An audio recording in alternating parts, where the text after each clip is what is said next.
Assalamualaikum warahmatullahi wabarakatuh. Selamat pagi semuanya. Yang terhormat Ibu Endang Wahyuni MSN selaku dosen pengampu mata kuliah pengantar ilmu kesehatan dan teman-teman semua.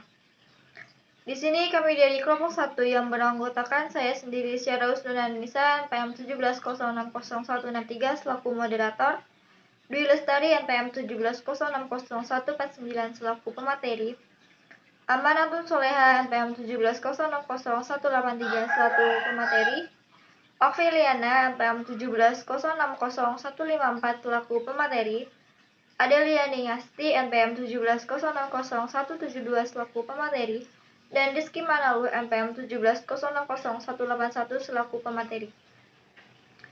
Di sini kami akan mempresentasikan hasil kerja kelompok kami yang berjudul Konsep Ilmu Kesehatan Masyarakat, yang akan disampaikan oleh saya sendiri. Materi yang pertama yaitu pengertian kesehatan masyarakat.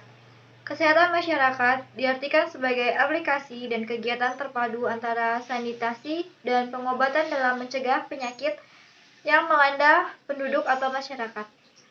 Kesehatan tersebut terdapat 4 dimensi, yaitu fisik atau badan, mental atau jiwa, sosial dan ekonomi yang saling mempengaruhi dan mewujudkan tingkat kesehatan pada seseorang kelompok atau masyarakat. Oleh karena itu, kesehatan bersifat holistik atau menyeluruh.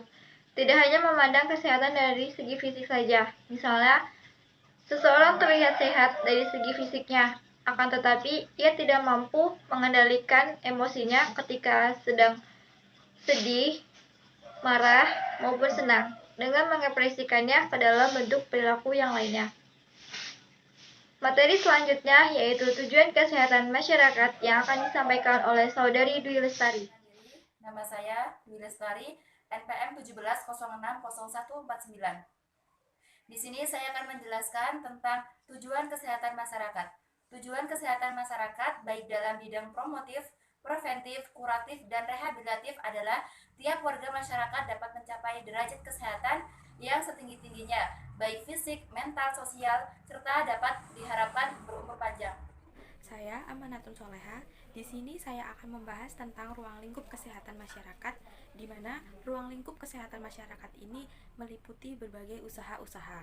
Yang pertama adalah promotif atau peningkatan kesehatan, adalah usaha yang ditujukan untuk peningkatan kesehatan yang meliputi usaha-usaha peningkatan gizi, pemeliharaan kesehatan perorangan, pemeliharaan kesehatan lingkungan, olahraga secara teratur, istirahat yang cukup, dan rekreasi, sehingga seseorang dapat mencapai tingkat kesehatan yang optimal.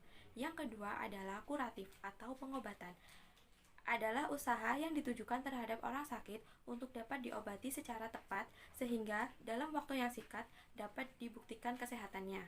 Yang ketiga adalah preventif atau pencegahan penyakit, adalah usaha yang ditujukan untuk pencegahan terjadinya penyakit melalui usaha-usaha pemberian imunisasi pada bayi dan anak, ibu hamil, pemeriksaan kesehatan secara berkala untuk mendeteksi penyakit secara dini.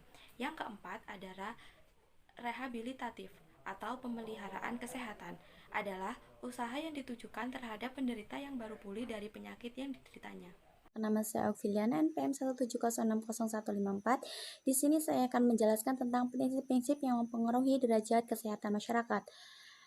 Adapun agar usaha kesehatan masyarakat dapat terlaksana dengan baik, ada beberapa prinsip pokok yang diperhatikan. Yang pertama, sasaran pelayanan meliputi individu, keluarga, kelompok, dan masyarakat.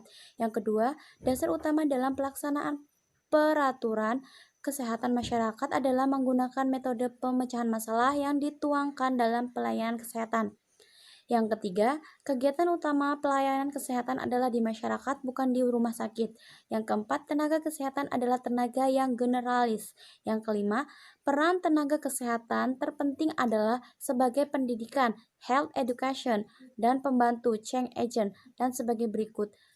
Terima kasih. Perkenalkan, nama saya Adeliani Yasti, NPM 17060172. Baik, di sini saya akan menjelaskan presentasi tentang faktor-faktor yang mempengaruhi kesehatan masyarakat. Yaitu faktor-faktor yang mempengaruhi kesehatan masyarakat ada 4. Yang pertama ada faktor lingkungan. Faktor lingkungan ini meliputi lingkungan fisik, baik natural atau buatan manusia. misalnya sampah, air, udara, dan perumahan. Dan sosiokultur. Sosiokultur ini bisa meliputi tentang ekonomi, pendidikan, pekerjaan, dan lain-lain. Yang kedua ada faktor perilaku. Gaya hidup individu atau masyarakat merupakan faktor kedua mempengaruhi derajat kesehatan masyarakat. Karena sehat dan tidak sehatnya lingkungan kesehatan individu, keluarga, dan masyarakat sangat tergantung pada perilaku manusia ini sendiri. Yang ketiga ada faktor pelayanan kesehatan. Faktor pelayanan kesehatan merupakan faktor ketiga yang mempengaruhi derajat kesehatan masyarakat. Karena keberadaan fasilitas kesehatan sangat menentukan dalam pelayanan pemulihan kesehatan, pencegahan terhadap penyakit, pengobatan, dan keperawatan masyarakatan yang memerlukan pelayanan kesehatan. Yang terakhir ada faktor keturunan. Faktor keturunan ini atau genetik juga sangat berpengaruh pada derajat kesehatan. Hal ini karena ada beberapa penyakit yang diturunkan lewat genetik atau faktor yang telah ada pada diri manusia yang dibawa sejak lahir. Misal penyakit turunan yaitu diabetes, asma, epilepsi, dan lain-lain. Terima kasih. Kesimpulan, kesehatan ada 4 dimensi yaitu fisik, mental, sosial, dan ekonomi yang saling mempengaruhi dalam mewujudkan tingkat kesehatan pada seseorang, kelompok, atau masyarakat. Ruang lingkup kesehatan masyarakat mencakup 2 disiplin pokok keilmuan, yaitu ilmu medis dan ilmu sosial. Ilmu kesehatan masyarakat mencakup ilmu biologi, kedokteran, kimia, fisika, lingkungan sosial, antropologi, pendidikan, dan sebagainya. Sasaran kesehatan masyarakat adalah individu, keluarga, kelompok, khusus baik yang maupun yang sakit mempunyai masalah kesehatan agar usaha kesehatan masyarakat dapat terlaksana dengan baik, dan beberapa prinsip pokok yang harus diperhatikan, yaitu sasaran pelayanan meliputi individu, keluarga, kelompok, dan masyarakat. Dasar utama dan dalam pelaksanaan perawatan kesehatan masyarakat adalah menggunakan metode pemecahan masalah yang dituangkan dalam pelayanan kesehatan. Terima kasih.